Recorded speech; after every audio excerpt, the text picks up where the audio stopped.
Bakit? Kung sa akin, hindi maganda samahan namin ng mga Nograles. Kasi yung tatay nila, ginawa kong drug addict sa Davao way back 1992-94. Doon nag-umpisa yung drug addict ako sa tatay nila.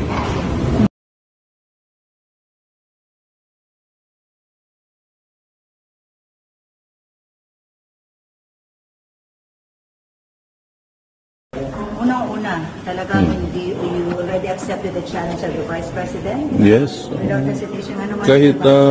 Kahit kaninong challenge, as long as may buhok pa ako, lalo na yung mga young guns ng Congress, ibigay ko na kahit burnik ko.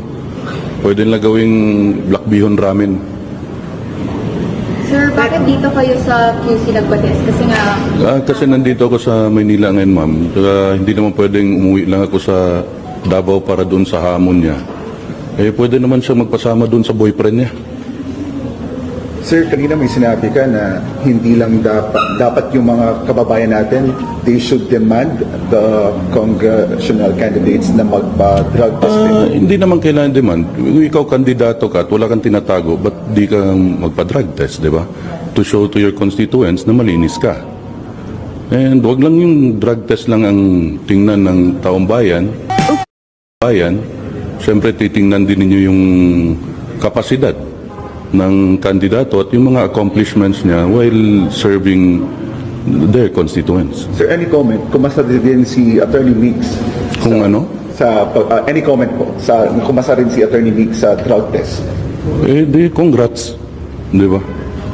Sir, pero ito, hindi niyo ito ginawa to heed to the call of Ms. Nograles. Hindi naman. Kasi meron din siyang challenge. Actually, nagpa-drug test ako. Same dito rin. The day after nag-file ako ng bill. Kasi baka i-demand ng young guns kaya inunahan ko na sila. Ngayon, tas inulit ni VP Inday. So, napag-usapan namin. Naulitin ko na lang din. Sir, we believe this is the third time na... Yes, yung una, yung kay Trililing na hamon. And the second time po? Yung pag-file ng bill. Okay. Sir, ito, we understand nag-file lang kayo ng bill nun, pero wala ni isa mang tumugon doon. Kahapon si Vice President challenge siya, hindi lang yung young guns, kundi lahat ng mga congressional candidate. What's your take on that po, sir? Yun nga. Di naman masama. Siguro kung magpa-drug test ka, di ba? Kung wala kang tinatago. Pero pag may tinatago ka, syempre, it's up to you, di ba? Kung paano mo i-handle yung sarili mo sa harap ng ng constituents mo. But you think, sir, mas better ang leader kung... Siyempre, pag hindi gumagamit ng droga, siyempre, nasa maayos yung pag-iisip mo. Di ba? Sir, speaking maayos ng pag-iisip, sorry for asking you this. Marami kasi mga negative comment kay VP. Psychiatric test daw. Si VP na po sasagot dyan. Sinagutan niya kahapon, pero bilang kapatid, bilang kuya, sir, what's your take sa mga ganitong negative comments kay VP, sir? Normal yan. Kami ang kalaban ng administrasyon ngayon. So, siyempre, sino ba yung nagko-comment? Di ba? Siyempre, yung mga kaalyado nila. Are you hurt? Ako? Hindi. Normal yan sa politika, madam. Sir, going back dun sa drug. Tinawag na nga akong drug addict, drug pusher, drug lord, drug smuggler. Yes, sir. Kahit may 5 anak ako at 4 na apo.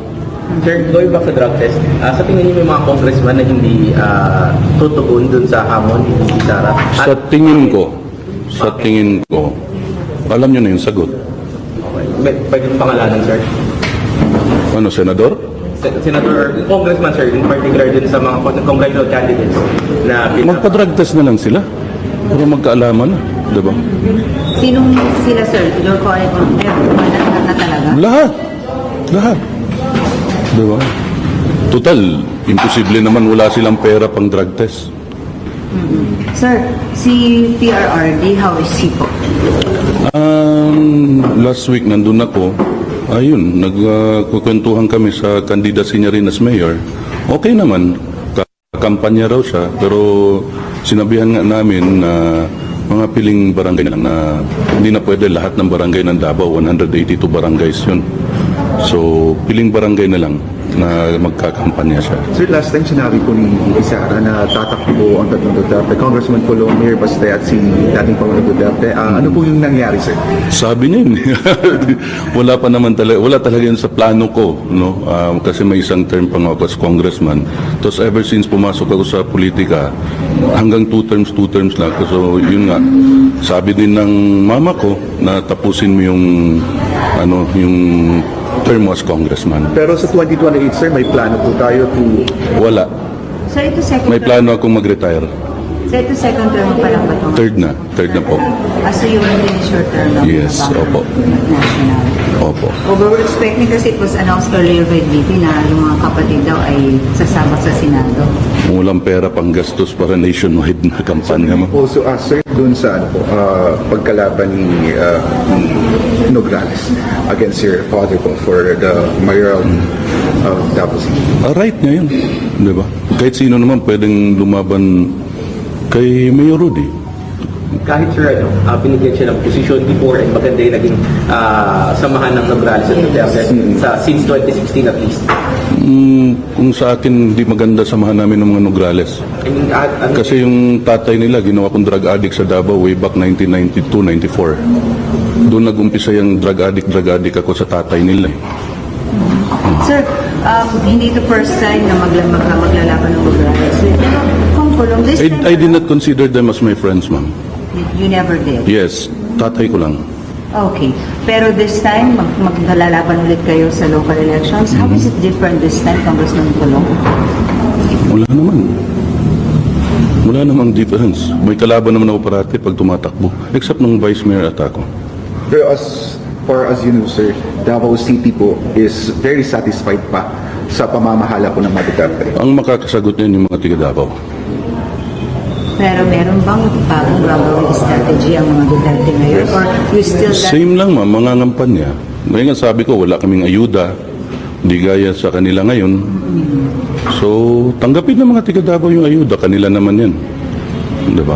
Sir, speaking of budget, kamusta yung budget, sir? May ano na ba? May